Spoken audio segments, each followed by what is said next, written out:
पश्चिम बंगाल की राजनीति में इस समय बड़ा भूकंप आया है, जहां इस बार बंगाल बीजेपी की झोली में जाता हुआ नजर आया है। निश्चित रूप से अगर बात करें 2026 के चुनाव के जो परिणाम सामने आ रहे हैं वो एकदम चौंकाने वाले हैं, जहां पर बंगाल में दशकों तक टीएमसी का जो राज है वो खत्म होने की ओर दिखाई दे रहा है। नमस्कार, मैं खुशी करवरिया और आप देख रहे हैं वरदान एक्सप्रेस।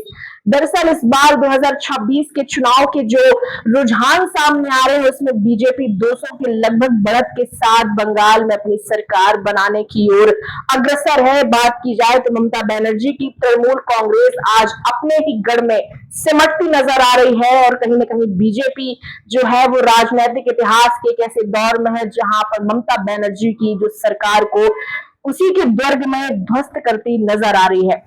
क्या है पूरी खबर, हम जानेंगे विस्तार से। क्या है इस पूरे चुनाव का जो माजरा है वो भी हम विस्तार से जानेंगे, पर रुकेंगे एक ब्रेक के लिए। Royal English higher secondary school Chhatarpur में नर्सरी से 12वीं तक प्रवेश प्रारंभ है, जहां नर्सरी से 12वीं तक अंग्रेजी और हिंदी माध्यम में गुणवत्तापूर्ण शिक्षा दी जाती है।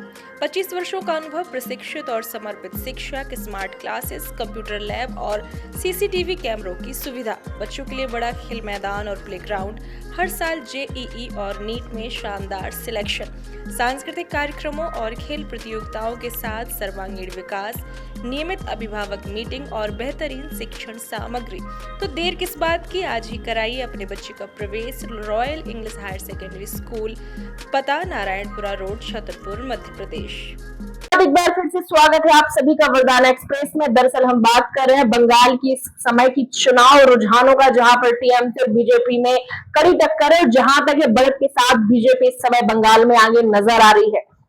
15 साल एक लंबा समय होता है। कहीं ना कहीं ये सोचने का विषय है कि क्या कारण है कि इस बार बंगाल में बीजेपी की झोली में जो है वो बंगाल जाता हुआ नजर आ रहा है। कहीं ना कहीं कारण है कि भ्रष्टाचार के आरोप, स्थानीय स्तर पर सिंडिकेट राज और रोजगार के अभाव ने जनता के एक बड़े वर्ग में असंतोष पैदा किया। मतदाता अब नया बंगाल देखने की चाहत में कहीं ना कहीं बदलाव की ओर मुड़ गए हैं।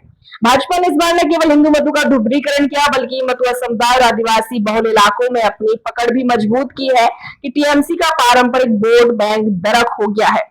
हम आपको बता दें कि 2021 में 77 सीटें जीतने के बाद भाजपा ने अगले 5 सालों तक बूथ स्तर पर अपना संगठन खड़ा किया और आज कहीं ना कहीं यही कारण है कि भाजपा की जो बढ़त है वो बंगाल में दिखाई दे रही है। इसी के साथ साथ केंद्र सरकार की योजनाओं जैसे आवास योजना, उज्ज्वला को भी सीधे तौर पर बीजेपी के साथ जोड़कर देखा जा रहा है। राज्य सरकार की योजनाओं पर भी इसको लेकर के भी लगाए जा रहे कयास लगाए जा रही है। कहीं ना कहीं उनका भी प्रभाव बंगाल चुनाव में देखने को मिल रहा है।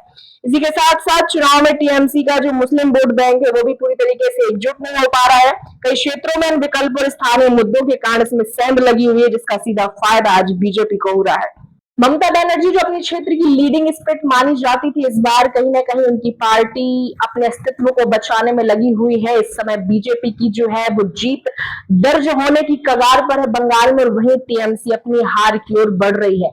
नतीजन आगे जो भी रुझान होगा वो बहुत ही इंटरेस्टिंग होने वाला है देखने के लिए कि आखिरकार इस बार बंगाल की बयार में किसकी हवा चलेगी और किसका होगा बंगाल का गढ़ और किसकी चलेगी आगे राजनीति बंगाल की भूमि पर। आगे की खबरों को जानने के लिए आप जुड़े रहिए वरदान एक्सप्रेस के साथ। फिलहाल के लिए इतना ही, नमस्कार।